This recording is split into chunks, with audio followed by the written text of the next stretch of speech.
carta aos Romanos, no capítulo número 6, carta aos Romanos, capítulo número 6, nós vamos ler até o verso 14. Romanos, capítulo 6, até o verso 14. Você achou na Bíblia? Amém. A palavra de Deus, em Romanos, capítulo 6, nos diz assim: que diremos, pois? Permaneceremos no pecado para que seja a graça mais abundante? De modo nenhum. Como viveremos ainda no pecado, nós, os que para ele morremos? Ou porventura ignorais que todos nós que fomos batizados em Cristo Jesus, fomos batizados na sua morte? Fomos, pois, sepultados com ele na morte pelo batismo, para que, como Cristo foi ressuscitado dentre os mortos pela glória do Pai, assim também andemos nós em novidade de vida.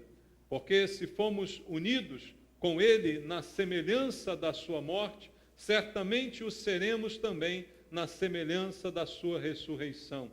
Sabendo isto, que foi crucificado com ele o nosso velho homem, para que o corpo do pecado seja destruído, e não sirvamos ao pecado como escravos, porquanto quem morreu está justificado do pecado. Ora, se já morremos com Cristo, cremos que também com ele viveremos, sabedores de que, havendo Cristo ressuscitado dentre os mortos, já não morre, a morte já não tem domínio sobre ele, pois, quanto a ter morrido de uma vez, para sempre morreu para o pecado, mas quanto a viver, vive para Deus. Assim também, vós considerai-vos mortos para o pecado, mas vivos para Deus em Cristo Jesus. Não reine, portanto, o pecado em vosso corpo mortal, de maneira que obedeçais às suas paixões, nem ofereçais cada um os membros do seu corpo ao pecado como instrumentos de iniquidade, mas oferecei-vos a Deus como ressurretos dentre os mortos, e os vossos membros a Deus como instrumentos de justiça, porque o pecado não terá domínio sobre vós, pois não estáis debaixo da lei, e sim da graça. Amém. Obrigado, Pai, pela palavra que o Senhor deixou para nós, palavra que é vida, que é alimento, que é preciosa para nós, para a nossa vida. Precisamos da orientação do Senhor. Fala conosco essa noite, Pai, é o que eu te peço. Precisamos ouvir a Tua voz para dirigirmos a nossa vida de acordo com a Tua vontade. Por isso não estamos aqui para ouvir filosofias humanas nem doutrinas dos homens, mas a palavra que procede da Tua boca, é ela que nos alimenta e é dela que precisamos. A minha vida, Pai, eu entrego em Tuas mãos, querendo ser um instrumento do Senhor para ministrar a Tua palavra de acordo com a Tua vontade. Usa-me mais uma vez, eu te peço, para que a Tua palavra seja anunciada. Eu oro por isso com meus irmãos, em nome de Jesus. Amém. Graças a Deus. Podem sentar, queridos. Amados, este texto do apóstolo Paulo, ele fala do que acontece na vida de uma pessoa que se rende a Cristo, que se entrega a Jesus, que se converte, como nós costumamos dizer. Porque esta atitude, este acontecimento, produz uma transformação na vida do ser humano. E nós então passamos a desfrutar de uma condição completamente diferente daquela que tínhamos antes. E o que ele nos ensina aqui nesse texto é basicamente isso. Qual a nossa posição em Cristo? De que maneira essa entrega mudou e transformou a nossa vida? Paulo vai explicar muito bem aqui, pela inspiração do Espírito Santo, como isso se processa em nós. Uma das primeiras coisas que ele diz, logo nos 2 primeiros versículos iniciais, eu quero ler contigo, é o seguinte: que diremos, pois? Permaneceremos no pecado para que seja a graça mais abundante? Qual a resposta? De modo nenhum. Como viveremos ainda no pecado, nós, os que para ele morremos? Veja como Paulo encara a salvação, a transformação na vida daquele que realmente foi tocado por Deus. Ele diz: nós morremos para o pecado. Ora, se morremos para o pecado, como vamos ainda permanecer pecando? Ele diz, de modo nenhum isso é possível, porque nós morremos para o pecado. Essa é a afirmação de Paulo, porque ele diz que também fomos salvos pela graça. O que quer dizer isso? Que nenhum de nós merece ser salvo. Que nenhum de nós, por suas obras, por suas conquistas, por suas atividades religiosas, merece a consideração de ser salvo por Deus. A Bíblia diz que é pela graça. Graça é algo que nós não merecemos. A definição de graça é favor imerecido. Então, a conclusão de Paulo é: vamos viver no pecado para que esta graça, que a gente não merece, seja ainda maior. Alguns podiam assim pensar: não, já que é pela graça, quanto mais eu for errado, mais a graça vai atuar sobre mim para que essa salvação se realize. A resposta de Paulo é: de modo nenhum. Em outras palavras, o que ele quer dizer é que a graça recebida não pode ser usada para licenciosidade, ou seja, para a gente viver de qualquer jeito. Já que é pela graça que somos salvos, este fato deve nos constranger a uma vida de acordo com a vontade de Deus, e não como uma licença para pecarmos e para fazermos o que a gente quer. Muito pelo contrário. Paulo logo destrói esse pensamento, essa filosofia maligna de que, já que sou salvo pela graça, posso viver da forma que eu quiser. Ele diz: de modo nenhum. Se é pela graça, é essa uma razão a mais para que eu não viva na prática do pecado, já que eu fui perdoado por alguém que não levou em conta as falhas do meu passado. Então, pela graça, Paulo diz aqui que nós morremos para o pecado. É assim que ele diz no versículo 2: como viveremos ainda no pecado nós, os que para ele morremos? Ele diz: nós morremos para o pecado, então ele não pode mais se manifestar na minha vida. Eu não posso mais viver no pecado, porque agora vivo para Deus. Essa é a grande diferença naquele que realmente é salvo pelo Senhor. A vida muda completamente nesse sentido. Antes vivíamos para o pecado, agora para o pecado estamos mortos e para Deus estamos vivos. Quando vivíamos para o pecado, a Bíblia dizia que estávamos mortos nos nossos delitos e pecados. Então o pecado traz morte, mas a salvação traz vida. E o que a Bíblia está dizendo é que agora essa condição é a que prevalece sobre a vida daquele que crê. Não mais a vida no pecado, mas a vida agora em Deus. E veja, irmãos, a gente precisa entender o que isso significa, porque há 3 tipos de morte. Talvez você se surpreenda com aquilo que eu vou dizer, mas não há uma morte só como nós podemos imaginar. A morte que logo nos vem à cabeça é a morte física, que espera cada um de nós. Cada um de nós, um dia, vai se apresentar esse momento da morte do corpo. A morte física é a separação do corpo do espírito. A Bíblia diz que Deus, quando criou o homem, soprou nele o seu espírito. O criou do pó da terra, dando a ele um corpo, soprou nele o seu espírito, e esse homem se tornou alma vivente. Quando morrermos, haverá separação do corpo do espírito. E essa é a morte física que todos nós conhecemos e entendemos. Mas há uma segunda morte que a Bíblia também identifica, e, aliás, textualmente fala nesses termos, segunda morte, que é a morte da separação de Deus, que a gente chama de morte espiritual. Esse era o estado de todos nós antes de conhecer a Cristo. Como disse ainda há pouco, mortos nos nossos delitos e pecados. Os delitos e pecados que faziam parte da prática de vida de cada um de nós era o próprio estado de morte espiritual, segundo a Bíblia. Por quê? a Bíblia diz: os nossos pecados fazem separação entre nós e o nosso Deus. Então, os pecados nos separavam de Deus. E aí vivemos a morte espiritual, que é a separação completa de Deus. E é o que vai acontecer com aqueles que não se converterem, com aqueles que não se renderem a Cristo. Estão mortos hoje e permanecerão mortos pela eternidade, no sentido de que estarão separados de Deus pela vida eterna. A morte espiritual, a segunda morte mencionada pela Bíblia, é o fato de você passar a eternidade separado do teu Criador, porque há uma eternidade pela frente.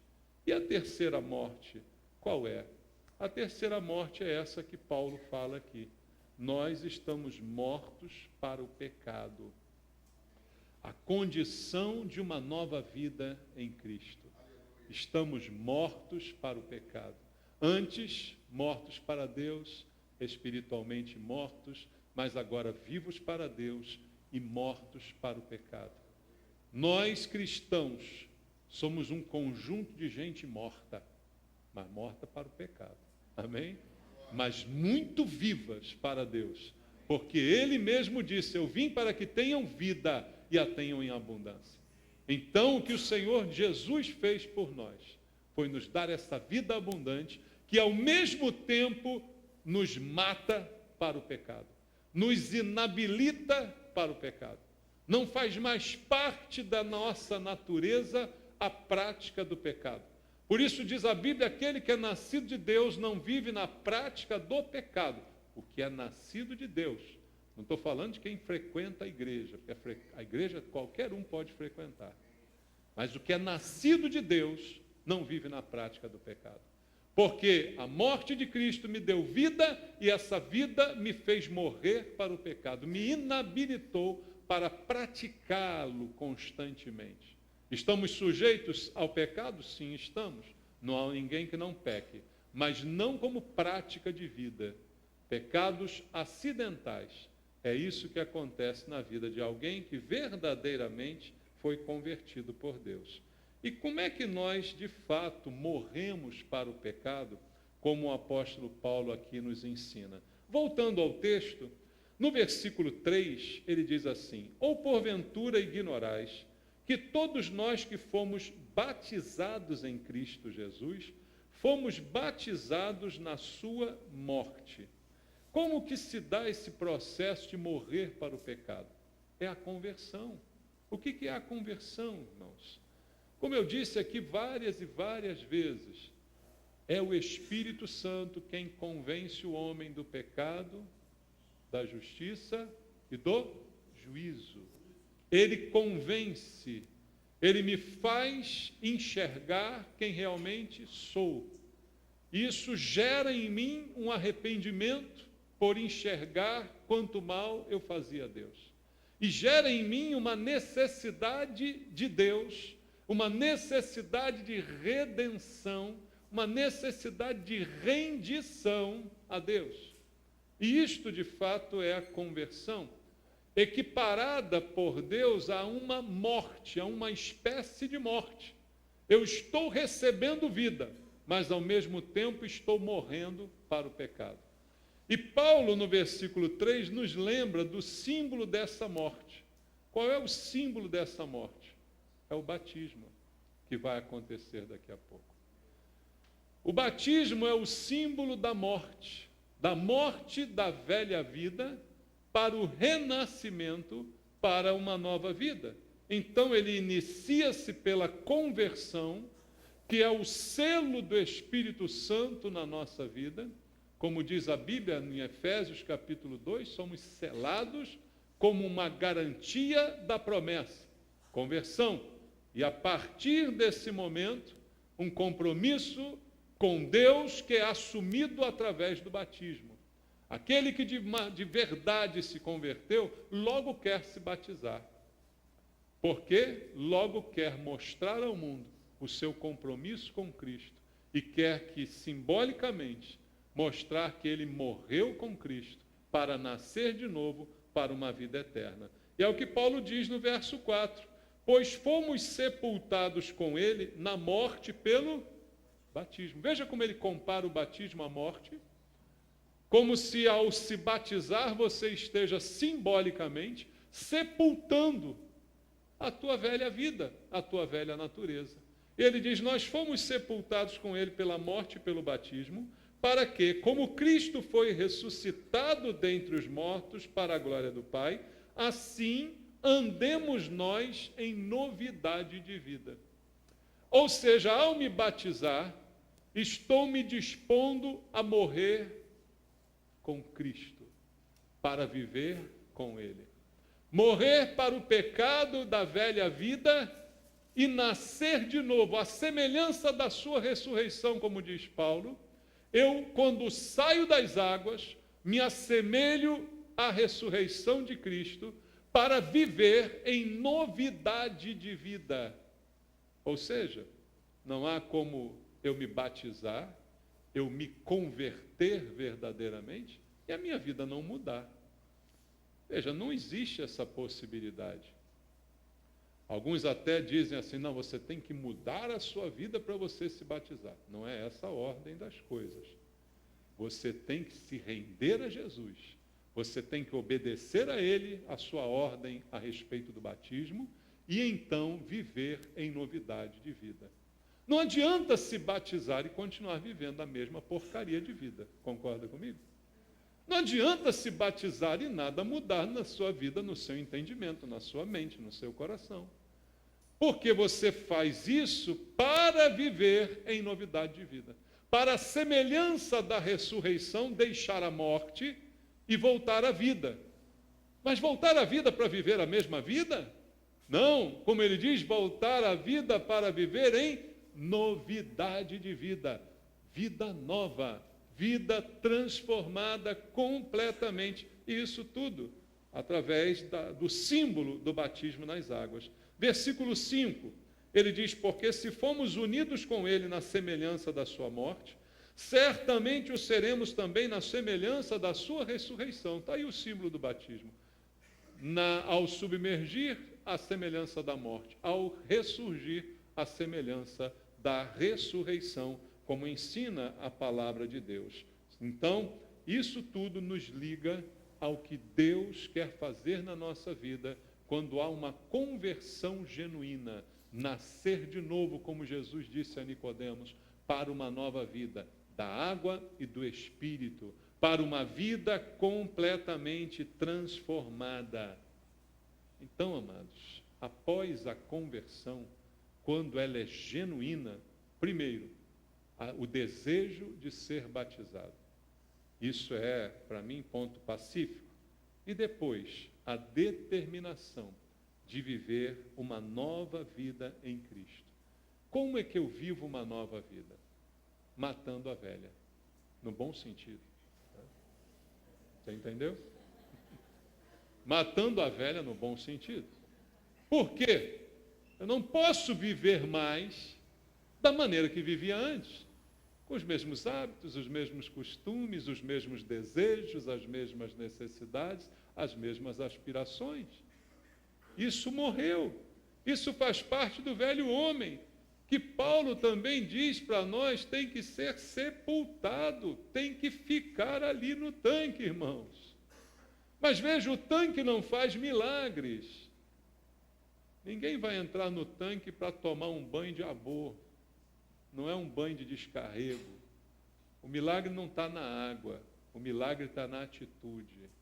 O milagre está na redenção, na rendição. É ali que está o milagre. É aí que se dá o milagre de uma nova vida. Então eu posso dizer para você que conversão passa pela morte do ego. Ego. Ego que nos faz ser egoístas. Ego que nos faz pensar em nós mesmos e nos nossos próprios interesses. Isso precisa morrer. Eu gosto daquele hino antigo, Solta o Cabo da Nau. Conhece? Que fala daquele senhor chamado Danau? Não é esse não. Não é esse não. Mas ali o Solta o Cabo da Nau, há um pedaço da música que diz, quando a mão de poder o teu ego tirar, sobre as ondas poderás andar. Por quê? Aí você está leve, né? O ego pesa e o ego tem que morrer. Batismo é dizer assim: eu quero morrer essa noite. Eu quero ser sepultado aqui. Tudo que antes ocupava a minha mente, meu coração, tudo que antes regia a minha vida, eu quero deixar nessas águas, para que eu saia dela em novidade de vida. Para agora não mais ser regido pelo pecado e nem pela força do pecado, mas regido por Deus, por Jesus, governado por Ele. É isso que faz a transformação da vida de uma pessoa. Então a vida cristã é um convite a matar o ego, é um convite a deixá-lo morto, enquanto no mundo é exatamente o contrário. No mundo, irmãos, o convite é: exalte o ego. É esse o convite do mundo. Exalte o seu ego, se autoafirme. Esse é o convite que o mundo sempre nos faz. E Paulo fala disso aqui no versículo 6. Ele diz: sabendo isto, que foi crucificado com ele o nosso velho homem, para que o corpo do pecado seja destruído, não sirvamos o pecado como escravos, porquanto quem morreu está justificado do pecado. Foi crucificado com ele o velho homem, aquele velho homem, aquela velha natureza, que eu disse precisa morrer, precisa ser morta, foi crucificado, está na cruz com Cristo, mas agora não podemos mais servir ao pecado como escravos. Pelo contrário, quem morreu está justificado do pecado. Então isso precisa fazer parte da nossa vida cristã. Enquanto o mundo quer exaltar o ego, a vida cristã é subjugá-lo. A vida cristã é dominá-lo, é matá-lo em última análise. É abrir mão de vinganças, abrir mão de desejos malignos, abrir mão de realizações mundanas que sempre movem o nosso coração em direção ao pecado. Aquilo que você deseja é aquilo que vai destruir você muitas vezes, porque te leva em direção ao pecado. Porque está tudo isso preservado no ego, o ego está intacto, o eu interior. E segundo a Bíblia, esse eu precisa morrer, precisa ser crucificado com Cristo, para que haja uma nova vida. Quando Jesus disse isso a Nicodemos, ele não entendeu, e eu acho que muita gente hoje não entende. É necessário nascer de novo. Como é necessário nascer de novo? Voltar ao ventre da mãe, pensou alguns, como pensou Nicodemos. É necessário entender do que o Senhor está falando. Para nascer de novo, o eu tem que morrer. Para nascer de novo, o eu precisa ser sepultado, para que eu nasça novamente, com uma nova vida, e viva a partir de agora em novidade de vida. E aí, queridos, é o que Paulo está nos ensinando, que decorre de uma conversão. Agora, o que me faz resistir ao pecado a ponto de me considerar morto para ele, como Paulo menciona aqui? Paulo diz que o segredo disso é muito simples, aliás, não tem segredo, está revelado, né? Para que eu resista ao pecado, não há nenhuma força em mim para resistir a ele. A única oportunidade é Cristo viver em mim. Cristo viver em mim, Paulo diz, é a esperança da glória. Não vivo mais eu, mas Cristo vive em mim. É a única maneira de eu deixar meu ego sempre subjugado, ou morto, ou completamente desalojado. É permitir que, de fato, Cristo habite no meu coração, influenciando as minhas escolhas, as minhas decisões, os meus gostos, as minhas preferências.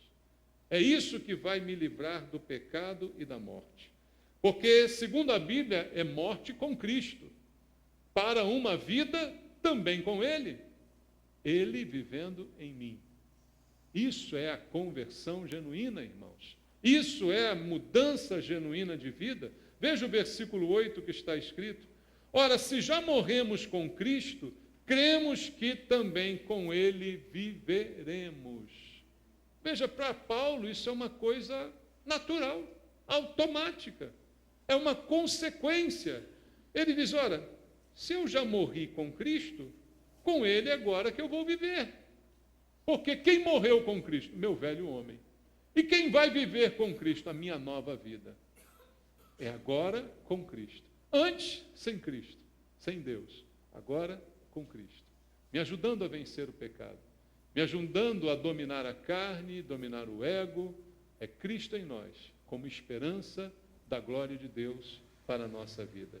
É disso que Paulo está falando aqui nesses versículos. E a partir do verso 9 e 10, ele continua nesse raciocínio dizendo: sabedores que, havendo Cristo ressuscitado dentre os mortos, já não morre, a morte já não tem domínio sobre ele, pois quanto a ter morrido de uma vez para sempre, morreu para o pecado, mas quanto a viver, vive para Deus. Se Cristo ressuscitou, o que Paulo está dizendo? Quer dizer que ele venceu a morte. Ao ressuscitar, a morte deixou de ter poder sobre ele. Se, simbolicamente, ao sair das águas, nós estamos ressuscitando com Cristo, também se aplica o mesmo princípio. A morte já não tem domínio sobre nós. Quem ressuscitado está, livrou-se do domínio da morte. Se você nascer de novo, você não tem mais o domínio da morte sobre a sua vida. Você deixa a morte no pecado na qual você andava para viver em novidade de vida, sem estar debaixo deste domínio, porque a semelhança do que houve com Cristo, isso também se opera em nós. Se nós, ressurretos com Ele, vencemos o domínio do pecado, vamos então viver para Deus. É o que ele diz no verso 11.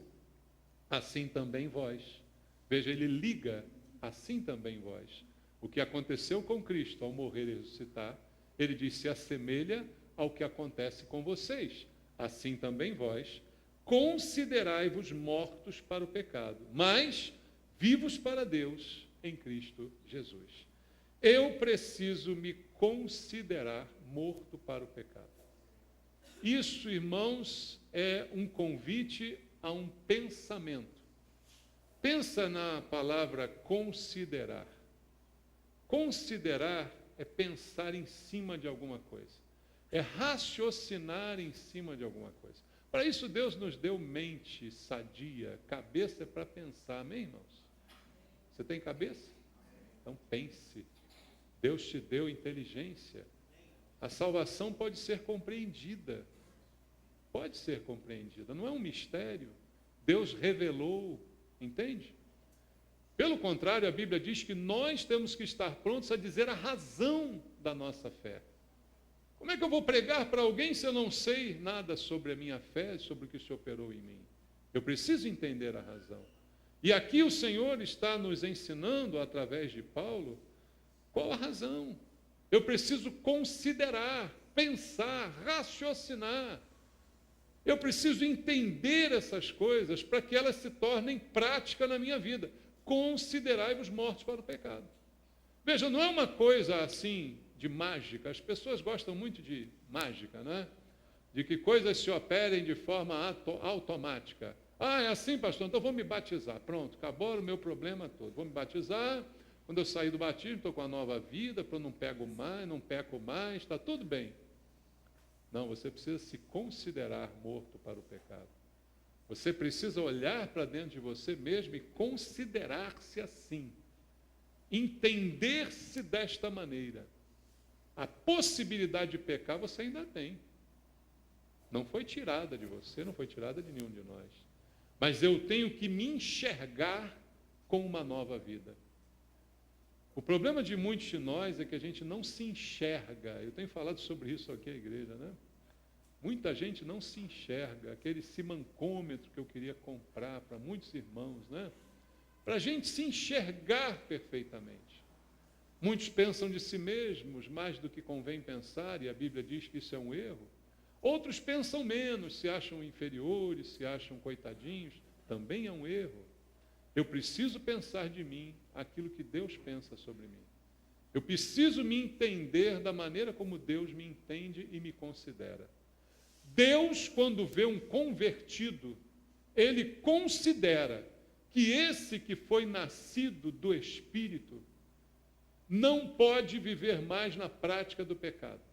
Eu preciso me considerar da mesma forma. Senão, o que acontece? Eu admito como normal que isso faça parte da minha vida. E a gente cansa de ouvir essas desculpas pela igreja, né? Afinal de contas, ninguém é perfeito. Eu não consigo ser assim tão santo ou tão perfeito. Irmãos, a questão não é essa, a questão é de você assim se considerar. Deus está dizendo, considere-se morto para o pecado e vivo para Deus. Não considere-se humano, errar é humano, isso. Não é isso que Deus está dizendo. O Deus está dizendo assim, considere-se morto para o pecado. Isso é parte dessa transformação que Deus propõe na vida de todo aquele que se rende a Cristo. Considerar-se é calcular, entender dessa forma o que está dizendo a palavra de Deus. Versículo 12 do mesmo texto, Paulo continua dizendo, não reine, portanto, o pecado em vosso corpo mortal, de maneira que obedeçais às suas paixões. Veja, a consequência dessa consideração produz uma transformação na atitude. Aquilo que eu penso acaba transformando a minha atitude. Aquilo que eu considero, aquilo que eu trago para a minha vida, me transforma. Eu sou santo. Amém? Você pode dizer isso? Eu sou santo. Por quê? Porque Deus me separou para Ele. Eu sou separado para Deus. Eu sou propriedade de Deus. Você precisa entender isso. Deus não está dizendo para você dizer, eu sou pecador. Errar é humano. Todo mundo peca. De vez em quando eu dou meus pulinhos. Não! Deus está dizendo, considere-se morto. Considere-se santo. Porque você vive em Cristo. E aí você não vai admitir que o pecado seja rotineiro na sua vida. Ele será algo estranho, muito estranho, que logo será notado e percebido. E logo você se levantará contra ele, para lutar contra ele, para que ele não se torne uma prática na sua vida. Então, irmãos, eu preciso dar esse entendimento. Se eu dou lugar ao pecado, eu me submeto ao pecado. E o que Paulo diz no versículo 12 é o contrário. Já que é assim, já que você se considera morto para o pecado, não reine, portanto, o pecado em vosso corpo mortal, de maneira que você obedeça às suas paixões. Se o pecado reinar em mim, automaticamente eu vou obedecer às paixões do pecado. O pecado tem paixões, ele traz consigo paixões. Se ele reinar, aquilo que reina sobre mim é o que me governa. É verdade, irmãos? O que reina sobre mim é o que governa a minha vida. Se o pecado reinar sobre mim, ele governará a minha vida. E o que acontecerá nesse momento é o que diz Paulo aqui. Eu, então, obedecerei às paixões do pecado. Eu me tornarei escravo do pecado. E não foi para isso que Cristo morreu. Ele morreu para me libertar. Para que eu não seja mais escravo, para que eu não esteja mais aprisionado. Muito pelo contrário, para que eu viva uma vida completamente diferente. Por isso, Paulo conclui no verso 13: nem ofereçais cada um os membros do seu corpo ao pecado, como instrumentos de iniquidade, mas oferecei-vos a Deus como ressurretos dentre os mortos, e os vossos membros a Deus como instrumentos de justiça. Ele está lembrando para nós que todo o nosso corpo pertence ao Senhor. Amém? A Bíblia diz que o nosso corpo pertence ao Senhor. Então não podemos pecar contra o nosso corpo. Temos que cuidar dos membros do nosso corpo, porque todos eles são santos igualmente. Não tem uma parte do corpo que seja profana. Todo o seu corpo é santo. A Bíblia chega a dizer que até aquelas partes que nós não gostamos de ver nem tocar, elas também são santas e pertencem ao Senhor. E aqui o apóstolo Paulo está mais uma vez enfatizando isso. Eu não posso dar os meus membros para a devassidão do pecado. Eu não posso entregá-lo como instrumento de iniquidade. Aí você pensa em quê? Pensa que está falando de sexo só? Não, é muito mais do que isso. Você tem língua? Para de dar a sua língua para o diabo, para transformar você num fofoqueiro miserável, desgraçado, só fala mal da vida dos outros. É parte do teu corpo a língua? É santa. Amém? Fala assim, minha língua é santa. A minha língua é santa? É santa, a sua língua é? Então você não fala palavrão. Amém? Nem aquele que começa com M, que ainda é palavrão e vai ser até o fim da vida. Embora nas igrejas já começaram a dizer por aí, até nos púlpitos. A língua é santa, então a língua não pode ser usada como instrumento de iniquidade. A língua é santa, o corpo é santo, o olho é santo, teu olho é santo. Então não olha porque não deve olhar. Não entrega para a iniquidade. Não entrega o teu corpo para a iniquidade. Você nasceu de novo. Você pertence ao Senhor. Você morreu com Cristo. Você renasceu para uma vida eterna. Algo novo se fez em você. Considere-se morto para o pecado. Considere que agora a tua língua é rendida a Cristo, teus olhos são rendidos a Cristo. Cada parte do seu corpo é rendido a Cristo. Considere-se assim, diz a palavra de Deus. E a última pergunta que eu quero deixar aqui para reflexão é: quantas vezes eu preciso me entregar a Deus? Isso é algo fundamental que precisa ser entendido. No versículo 14, Paulo diz assim: porque o pecado não terá domínio sobre vós, pois não estáis debaixo da lei, e sim da graça. Quantas vezes eu preciso me entregar a Cristo? É uma vez só. Quantas vezes eu preciso me batizar? É uma vez só. É uma vez só. Salvação é de uma vez por todas. Não é um processo. Não confunda a salvação com santificação. Eu em Cristo sou salvo. E agora estou sendo santificado também por Ele, que é uma obra dele em mim, diariamente. E agora Deus está trabalhando na minha vida. Mas eu me entrego a Deus uma vez só. Irmãos, isso é um problema na igreja atual, que as pessoas são convidadas a se entregarem várias vezes. Eu digo, ou o evangelho está errado, ou Jesus está fraco, não sei o que está acontecendo com as igrejas. Entrega a sua vida ao Senhor, é uma vez só. E aí você, nesse momento, cheio do poder do Espírito Santo, te convence do pecado, se rende a Ele e se entrega ao Senhor. Isso é algo relativo ao poder de Deus. E quem me garante a vitória contra o pecado? O mesmo Senhor que me salva. Ele é a garantia da minha vitória. Como diz Paulo, porque o pecado não terá domínio sobre vós. Por quê?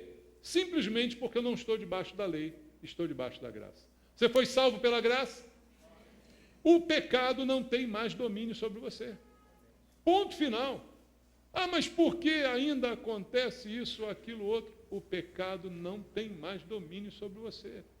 É você que está se deixando dominar. É você que está se deixando enredar. Porque você tem livre-arbítrio. Porque você é livre para fazer o que quiser da sua vida, do seu corpo. É você que tem se deixado dominar. Porque em Cristo o pecado já não tem mais domínio. Porque você não está debaixo da lei, você está debaixo da graça. Foi a graça que te alcançou e te salvou. Então você não está mais debaixo do domínio do pecado. Porque Cristo te dá esta condição, essa vitória do pecado. A graça é que vence o pecado. Não é a lei, segundo nos diz Paulo. Então, o que eu preciso fazer é me considerar assim. E, diariamente, lutar contra isso. Porque é uma luta diária, irmãos. É como diz a Bíblia, a carne milita contra o espírito. São inimigos e serão sempre. Diariamente, há uma luta se travando dentro de nós. e só será vencida quando eu deixar o pecado e olhar somente para Cristo. Aí a vitória é completa. Eu quero terminar lendo o texto em Hebreus, capítulo 12, no versículo 1 ao 6, e depois do 12 ao 14. Hebreus capítulo 12, do verso 1 ao 6, diz assim: porquanto também nós, visto que temos a rodear-nos tão grande nuvem de testemunhas, desembaraçando-nos de todo o peso e do pecado que tenazmente nos assedia, corramos com perseverança a carreira que nos está proposta, olhando firmemente para quem? Para o autor e consumador da fé. Quem é ele? Jesus, o qual, em troca da alegria que lhe estava proposta, suportou a cruz, não fazendo caso da ignomínia, e está sentado à destra do trono de Deus. Considerai, pois, atentamente aquele que suportou tamanha oposição de pecadores contra si mesmo, para que não vos fatigueis, desmaiando em vossa alma. Ora, na vossa luta contra o pecado, presta atenção, ainda não tendes resistido até o sangue, e estáis esquecidos da exortação que, como a filhos, discorre convosco. Filho meu, não menosprezes a correção que vem do Senhor, nem desmais quando por ele és reprovado, porque o Senhor corrige a quem ama e açoita a todo filho a quem recebe. Todas as palavras que foram ditas aqui combinam com aquilo que Deus está nos dizendo nesse texto. Estamos mortos para o pecado e assim precisamos nos considerar. Mas isso faz parte da luta contra ele. E essa luta só é ganha quando há submissão ao Senhor. É Ele que dirige e governa a minha vida e também pode me açoitar para que eu entre na linha, para que eu tome jeito. Graças a Deus que Ele usa esse açoite conosco. Amém? Porque não ficamos sem correção, mas somos conduzidos por esse caminho, que é o bom caminho, como foi dito aqui pela manhã, e do qual eu não posso me desviar. Versículo 12 ao versículo 14 do mesmo texto, em Hebreus capítulo 12, diz a Bíblia: por isso, restabelecei as mãos descaídas e os joelhos trôpegos, e fazei caminhos retos para os pés, para que não se extravie o que é manco, antes seja curado. Segui a paz com todos e a santificação, sem a qual ninguém verá o Senhor. Palavra de Deus para a nossa exortação. Esse é o plano de Deus para a salvação e para a transformação do homem. Deus não quer só salvar, mas Ele quer transformar a sua vida. Não quer só livrar você da morte e do inferno, mas quer que você viva uma nova vida. Viva em novidade de vida. Esse é o plano de Deus e não há outro. A única alternativa para você e para mim: entregue-se a Deus e deixa que esse plano se cumpra na sua vida. Deixa que Ele te ajude contra o pecado. Deixa que Ele traga vida para você. Deixa que Ele conduza essa nova vida, te açoitando se for preciso, mas te mantendo nesse caminho. Amém? Curva a sua cabeça, vamos fazer uma oração. Pai, a Tua palavra foi anunciada e ela nos chama a uma decisão. A uma decisão que somente nós podemos tomar livremente, espontaneamente, de ouvirmos a Tua voz, de ouvirmos a voz do Espírito Santo, nos convencendo da verdade, produzindo a necessidade de arrependimento, para que haja uma entrega ao Senhor essa noite. Essa oportunidade está sendo dada agora a nós. Pai querido, eu te peço, se há alguém aqui que ainda não se rendeu a Cristo, que essa noite seja tocado pelo Espírito Santo, para que tome essa atitude, para que possa viver essa nova vida que o Senhor tem preparada para essa pessoa. Há alguém aqui que quer entregar a sua vida para Jesus? Levante a sua mão onde você está, para que eu possa fazer uma oração junto com você. Há alguém que quer entregar a sua vida para Cristo, viver essa nova vida proposta por Ele? Quem quer, levante a mão e balance para mim. Eu preciso ver, assim como Deus também precisa, que todos vejam o teu compromisso com Ele. Há alguém? Não? Louvado seja Deus. Há alguém? Lá atrás? Amém? Pode vir aqui para eu orar junto contigo? Vamos orar. Deus tem uma nova vida para você. Vem aqui. Louvado seja Deus.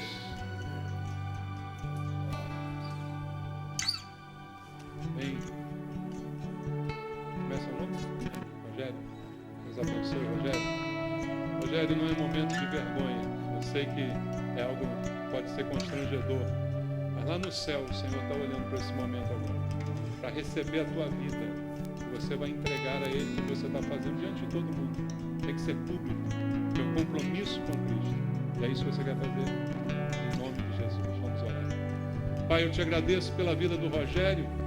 Chegou à tua casa, Deus, e ouvindo a tua palavra, foi tocado pelo teu Espírito e tomou a decisão agora de se entregar ao Senhor, render-se a Cristo, para experimentar essa nova vida que o Senhor tem para ele, Pai. Coloca agora dentro do seu coração o desejo de ser batizado, o desejo de te seguir, o desejo de andar em novidade de vida, porque não mais há domínio sobre ele. O pecado não tem mais domínio, ele agora é livre. É livre para fazer o bem, é livre para fazer o certo, é livre para caminhar contigo. Abençoa teu filho, Pai. Abençoa, e eu sei que esse momento foi preparado pelo Senhor, não é por acaso. E é por isso que eu te agradeço, pedindo a tua bênção sobre a vida do Rogério, em nome de Jesus. Amém. Amém. Glória a Deus. Louvado seja o Senhor.